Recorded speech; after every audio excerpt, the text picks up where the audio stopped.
Bienvenidos a Reflexionando. En esta ocasión vamos a continuar hablando acerca del capítulo 10 del Evangelio según Marcos, donde Jesús está preparando a sus discípulos para los acontecimientos que han de llegar pronto, especialmente los que tienen que ver con la crucifixión de Jesús. Y en medio de esto hay ciertos eventos que marcan precisamente ese momento de preparación. Así que sin más preámbulos, les pido que abran sus Biblias en Marcos capítulo 10. La primera historia que nosotros encontramos es una historia de controversia. Luego de que Jesús había estado enseñando a los discípulos, de repente nos dice el texto que llegan unos fariseos y le hacen una pregunta curiosa a Jesús. Le dicen lo siguiente, Marcos capítulo 10, versículo 2. ¿Es lícito al marido repudiar a su mujer? Marcos inmediatamente entiende la perspicacia de la pregunta, la intención de la pregunta y nos aclara que hacían esto precisamente para tentarle. Lo curioso es que Jesús sabía, que los fariseos sabían que dentro de la cultura judía el divorcio era permitido. De hecho, no solo era permitido, sino que habían excusas tan absurdas para divorciarse, dependiendo de qué escuela judía uno seguía, que incluían el hecho de que la esposa hubiese quemado la comida. Así que aún por razones tan absurdas como esa, un judío, dentro de la tradición fariseica, podía divorciarse, podía repudiar a su mujer. El proceso de repudiar a su mujer es rechazarla y llevarla de vuelta a su casa paterna. Pero Jesús entonces, conociendo el pensamiento de ellos, les hace una pregunta retórica. ¿Qué os mandó Moisés? Y los fariseos, obviamente, inmediatamente citan un caso en Deuteronomio en donde Moisés permitió dar carta de divorcio en un caso específico. Sobre todo en este caso era para proteger a la mujer, pero de ahí se habían agarrado las escuelas fariseicas para entonces expandir las posibilidades de divorcio. Y Jesús entonces, haciendo eco de la narración, el Génesis, de la narración de la creación, le recuerda a los fariseos un principio importante. Al principio no fue así. Y noten las palabras de Jesús. Por tanto, dejará el hombre a su padre y a su madre, y se unirá a su mujer, y los dos serán una sola carne. Así no son ya más dos, sino uno. Por tanto, lo que Dios juntó, no lo separe el hombre. Jesús lo primero que hace es establecer que el principio bíblico del matrimonio consiste en un hombre y una mujer. Y yo sé que eso a veces crea conflicto con tendencias modernas en cuanto al matrimonio, pero bíblicamente hablando, Jesús, dándole validez teológica y autoridad a los libros del Pentateuco, resalta el hecho de que el plan divino consistía en que el hombre y la mujer formasen un hogar. Pero lo segundo que hace es establecer la prioridad en cuanto a autoridad. Es decir, el hombre podía conceder el divorcio, Moisés podía dar carta de divorcio, los fariseos podían tener montones de excusas o de leyes que les permitía divorciarse, pero al principio quien estableció el matrimonio fue Dios. Y por eso Jesús dice, lo que Dios unió no lo puede separar el hombre. La autoridad de Dios está por encima del hombre. Y no quiere decir que la Biblia no hable de ciertas excepciones que pueden conllevar a la ruptura matrimonial. Jesús en otra ocasión habla acerca de la porneia, es un término griego que en algunas Biblias lo traducen como fornicación, en otros textos lo traducen como inmoralidad sexual. Y en realidad es un término general que englosa todo tipo de actividad sexual que no encaja dentro de la relación matrimonial, incluyendo, por supuesto, el adulterio. Y Jesús dice, a no ser por causa de porneia, es decir, de un comportamiento inmoral sexual fuera de lo establecido dentro del matrimonio, Jesús dice, no deben divorciarse. Pablo luego en Corintios nos habla acerca de cuando una esposa o un esposo abandona a su esposo por completo, sobre todo cuando lo abandona por razón de su fe. Así que sí hay excusas bíblicas, sí hay excepciones bíblicas que pueden conllevar a la ruptura de un matrimonio. Pero eso no quiere decir que yo pueda inventar cualquier cantidad de excusas para decir que lo que Dios unió, yo lo puedo separar, porque al final lo que estoy haciendo es minimizando la autoridad de Dios y es precisamente lo que los fariseos habían hecho con el mandamiento. Pero vayamos ahora a la siguiente historia, que la encontramos en Marcos 10, versículos 13 al 16. La siguiente historia es corta, pero es un episodio que nosotros conocemos porque cada vez que un niño se presenta en la iglesia o se dedica en la iglesia, se lee. Y la historia va de la siguiente manera. Y le presentaban niños para que los tocase, y los discípulos reprendían a los que los presentaban. Y viéndolo Jesús se indignó y les dijo, dejad a los niños venir a mí y no se lo impidáis, porque de los tales es el reino de los cielos. Y sabe, una de las cosas que nosotros debemos entender para poder visualizar esta historia en su contexto cultural inmediato es el estatus de los niños. Las tasas de mortalidad infantil, comenzando desde la época del Antiguo Testamento, pero sobre todo en el contexto directo de Jesús, eran impresionantes. Déjeme darle algunos números. Por lo menos, de cada 1000 partos, 17 resultaban en muertes maternas. Es decir, el niño moría, o a veces el niño y la mamá morían. Noten esto. 6 de cada 10 niños morían antes de cumplir los 16 años. 6 de cada 10, el 60%. El 50% de los niños morían antes de los 10 años. Y noten esto, el 35% de los niños morían durante su primer mes de edad.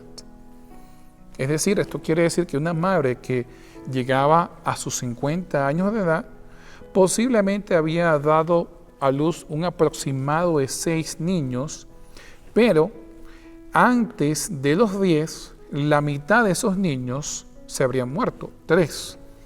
Y en la adultez solamente llegarían 2, en el mejor de los casos, 3 niños. Esto era tanto así que había rituales específicos para la protección de los niños durante el parto. Muchos pensaban que habían demonios que eran los que causaban las muertes de los niños. Por lo tanto, habían, tanto en el mundo judeo como fuera del mundo judío, habían diferentes rituales y dioses que se invocaban para que protegieran a los niños, porque moría, la tasa de mortalidad infantil era bastante elevada. Por lo tanto, nosotros podemos concluir que estas madres, que posiblemente eran campesinas, que al ver a Jesús se acercaron, posiblemente habían escuchado de algunos de los milagros que Jesús se había hecho, cuando estas mujeres le traen los niños a Jesús, lo que están queriendo es que Jesús los toque, los bendiga, para ver si eso hace que sus niños no mueran, sino puedan continuar hacia su juventud, hacia su adultez. Así era el desespero de estas mujeres, que vieron en Jesús un chance para que sus niños no continuaran muriendo. Lo interesante de la historia es que Jesús no les ofrece una sanidad inmediata, los bendice, los toca, por supuesto, pero les dice algo mucho más profundo. En vez de la vida presente, Jesús les dice, de sus niños, los que ustedes me han traído para que yo bendiga y toque, de ellos es el reino de los cielos. Es una historia que nos ayuda a entender la importancia suprema que para Jesús, que para Dios tienen los niños. Pero vamos rápidamente a la historia del martes. Ustedes la conocen como la historia del joven rico. Y todos conocemos la historia. Mientras Jesús estaba caminando por Galilea, un joven vino corriendo hacia él, se postró de rodillas y le dijo, Maestro bueno, ¿qué haré para heredar el reino de los cielos? Y Jesús le dijo, bueno, tú conoces los mandamientos, los has guardado. Él dice, los he guardado desde mi juventud. Y entonces Jesús le dice, bueno, una sola cosa te falta. Vende todo lo que tienes, repártelo a los pobres y entonces sígueme. Y el joven rico pues se fue triste porque eran demasiadas las posesiones que él tenía y pues no estaba dispuesto a deshacerse de ellas para entonces seguir a Jesús. Ahora hay varias cosas que nosotros tenemos que tomar en cuenta en esta historia. Primero, el joven se introduce a Jesús diciéndole, Maestro bueno. Jesús le responde, ¿por qué me llamas bueno? Si bueno solo hay uno, y ese es Dios. Jesús entendía precisamente la perspectiva que este muchacho traía, que este joven traía. Él tenía una perspectiva de salvación por obras. Si tú eres muy obediente, si tú eres excelentemente obediente, entonces eres bueno, eres perfecto. Pero si no eres perfectamente obediente, pues entonces no te podemos llamar bueno. Él estaba apelando al estatus de Jesús como bueno, como ausente de pecado, como fiel en todos los caminos a Dios. Y obviamente él quería también llegar precisamente a ese estado. Así que él entiende claramente, Jesús, la mentalidad que este joven tenía.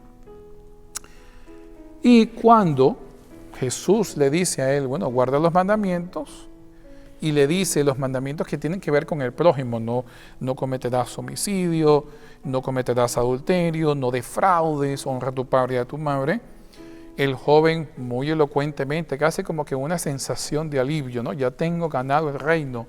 Le dice, no, todo esto yo lo he guardado desde mi juventud. Soy un experto guardando los mandamientos. Yo los he mandado, pero en forma exacta. Tengo en mi observancia de los mandamientos. Y Jesús, Marcos, es quien en forma más sutil refleja una actitud de Jesús. Nos dice que Jesús lo miró y lo amó. Casi que como con una especie de compasión, ¿no? Como tú eres una persona que es inocente, que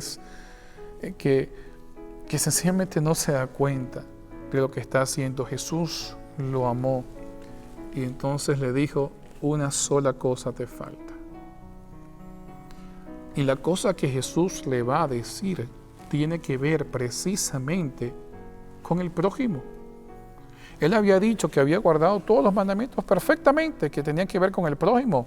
Jesús se lo había dicho y él dijo, no, yo los he guardado, no he matado a nadie, no he cometido adulterio, no he defraudado a nadie, no he robado a nadie, todo eso lo he guardado perfectamente.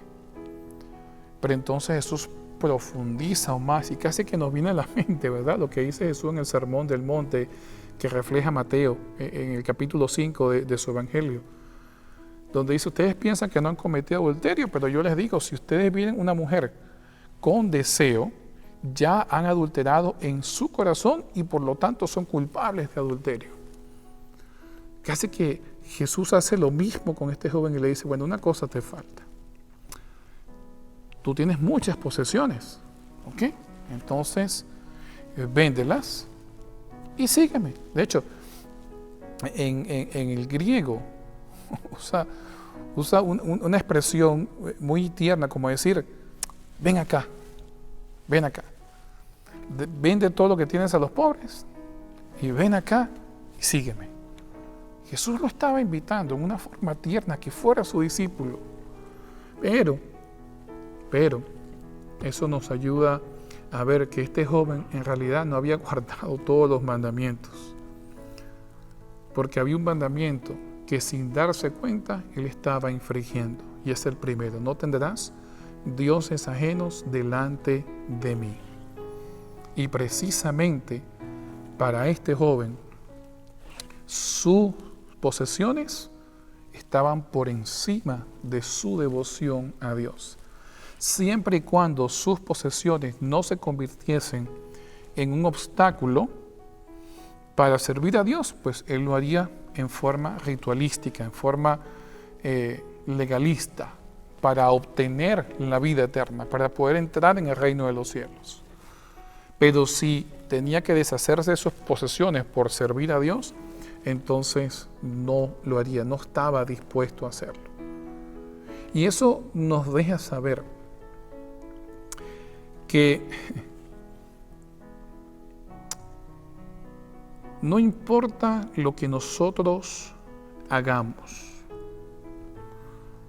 la salvación es un acto completamente divino, porque lo más seguro es que mi obediencia o mi fidelidad, por más buena que sea, por más excelente que sea, siempre va a ser falla.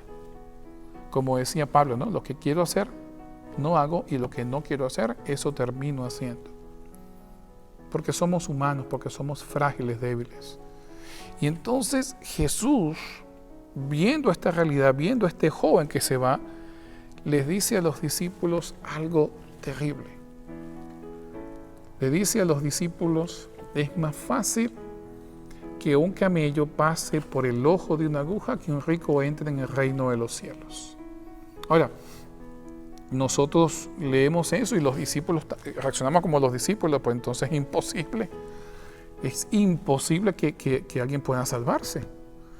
Ahora, noten que Jesús no está atacando a los ricos porque son ricos. Nosotros tenemos personas en todo el Antiguo Testamento y también el Nuevo Testamento que eran personas de dinero. Tenemos el caso de Abraham, tenemos el caso de José, tenemos el caso de Job, tenemos el caso de Nicodemos y de José de Arimatea. Tenemos personas con dinero. Así que el asunto no es que ser rico es malo. Eso no es el asunto. El propósito de Jesús es la absurdez. En el siglo XI, después de Cristo, surgió una teoría por un hombre llamado Teopilact, que comenzó a asociar esto con entradas que habían en las murallas de las ciudades, porque una vez que se cerraban las puertas de las ciudades, los comerciantes podían entrar por estas entradas más pequeñas. Y entonces él identificó el ojo de una aguja con precisamente esa actividad. Sin embargo, es prácticamente imposible que se esté refiriendo a eso por varias razones. Primero, ustedes verán que Marcos usa el término rapis en griego para referirse al ojo de una aguja, mientras que Lucas usa un término mucho más sofisticado, velome. Es decir, que Marcos usa un término más coloquial, como decir la puerta, mientras que Lucas usó un término mucho más formal, como decir la entrada.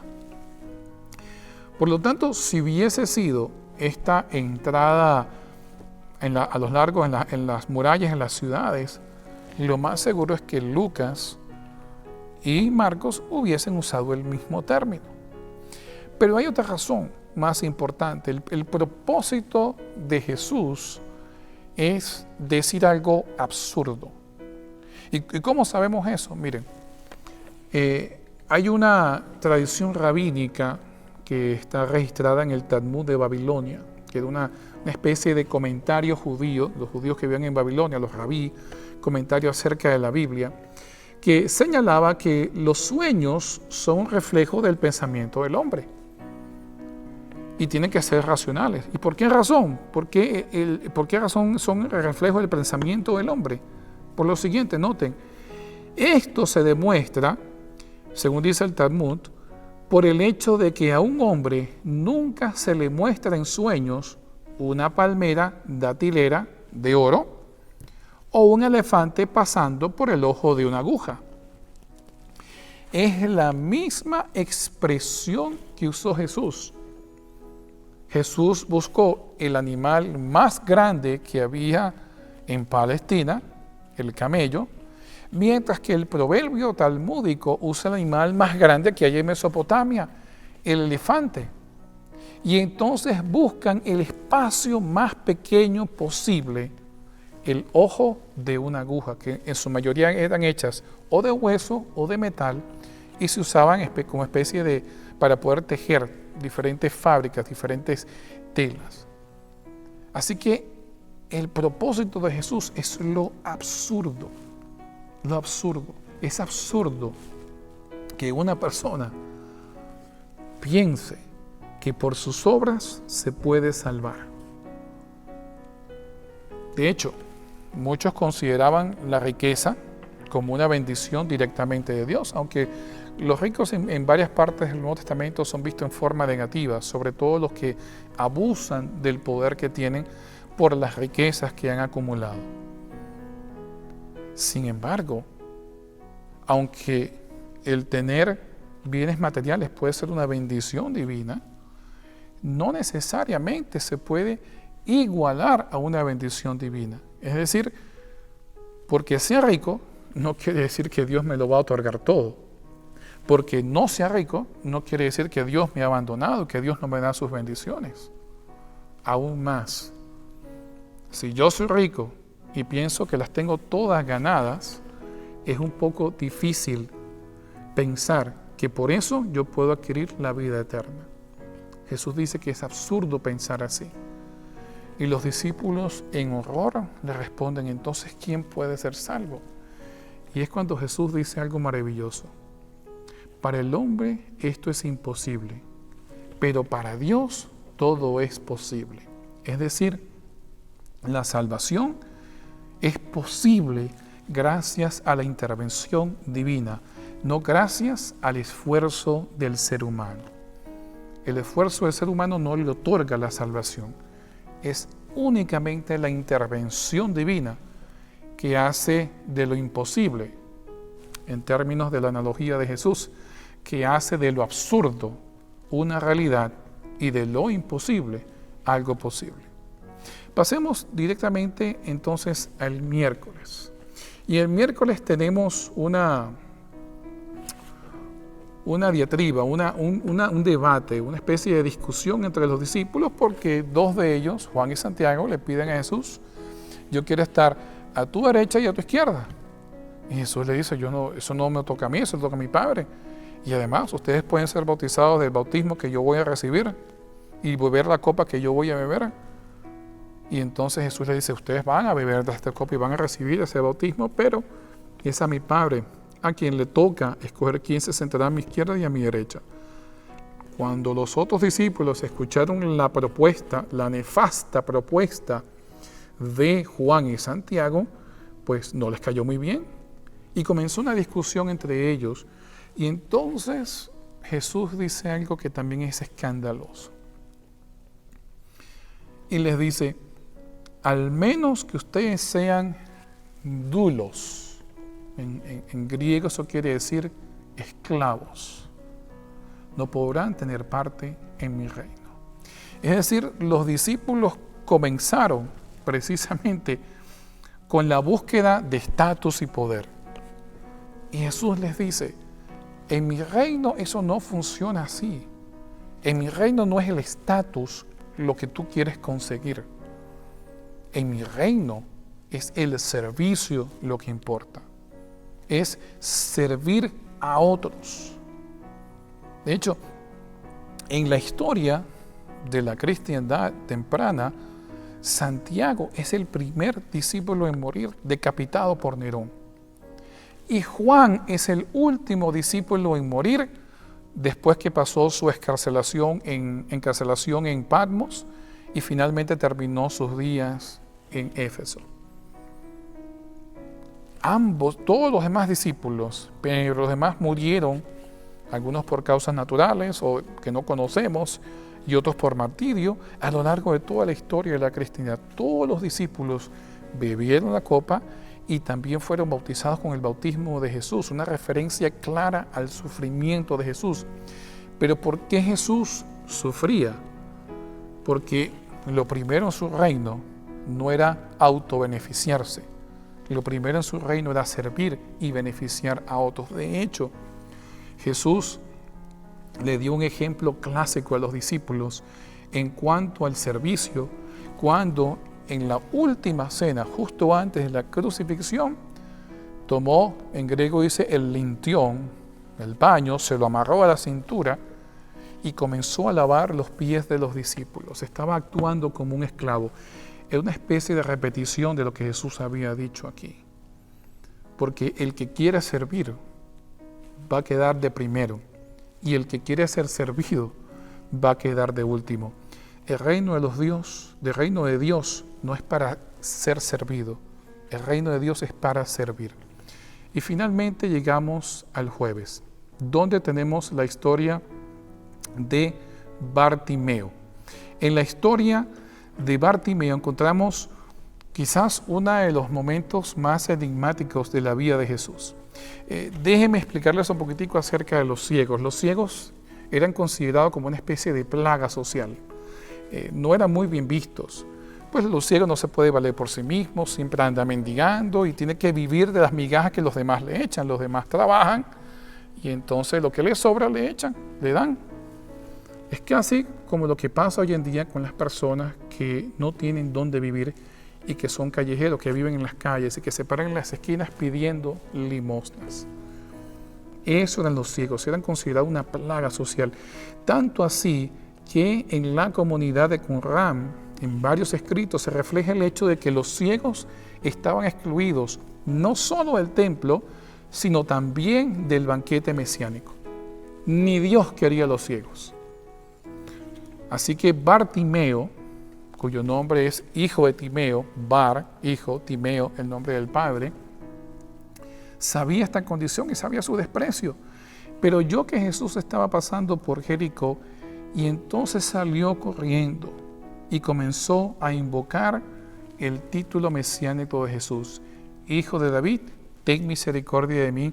Hijo de David, ten misericordia de mí. Y Bartimeo sabía lo que estaba haciendo. Él sabía lo que estaba haciendo porque en varias de las profecías mesiánicas, especialmente en Isaías, se refleja que una de las labores del Mesías sería dar vista a los ciegos. Síganme por lo menos en Isaías 35, hablando de la obra del Mesías, en el versículo 5 dice: entonces los ojos de los ciegos serán abiertos y los oídos de los sordos se abrirán. Él conocía precisamente que el Mesías habría de traer sanidad. Por lo tanto, invocó el título mesiánico de Jesús, diciendo: si tú eres el Mesías, tú necesitas abrirme la vista. Y cuando Jesús finalmente se encuentra con Bartimeo, Jesús le pregunta: ¿qué quieres que haga? Y Bartimeo le dice que pueda ver. Y efectivamente Jesús hace el milagro cumpliendo su labor mesiánica. Pero hay una cosa importante en la historia de Bartimeo que contrasta mucho con la historia del joven rico. El joven rico tenía muchas propiedades, muchas posesiones. Cuando él llegaba al templo lo veían con respeto, especialmente porque querían sus donaciones. Era un hombre que la sociedad podía ver como bendecido por Dios. Tenía mucho, lo tenía todo y podía decir: Dios me ha dado todas estas bendiciones. Sin embargo, no dejó nada para seguir a Jesús. Prefirió acumular todas sus posesiones, aferrarse a todas sus posesiones antes que seguir a Jesús. En contraste, Bartimeo no tenía nada. Era considerado un despreciado por Dios, un maldito por Dios. ni siquiera podía tomar parte en el banquete mesiánico, según los esenios. No tenía nada. Y todo lo que tenía era su capa, donde tenía todas las limosnas que le habían dado. Y renunció a todo lo que tenía con tal de acercarse a Jesús. Qué interesante, ¿no?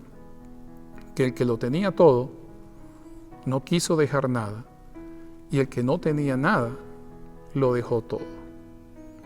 Eso nos ayuda a reflexionar en cuanto a qué lugar tiene Dios en nuestra vida. Y estas dos historias presentan precisamente ese contraste. Gracias por haberse conectado a Reflexionando en esta semana. Espero que estas ideas les sirvan, toda esta información les sirva en su estudio de la escuela sabática. Y nos vemos la semana que viene. Dios les bendiga.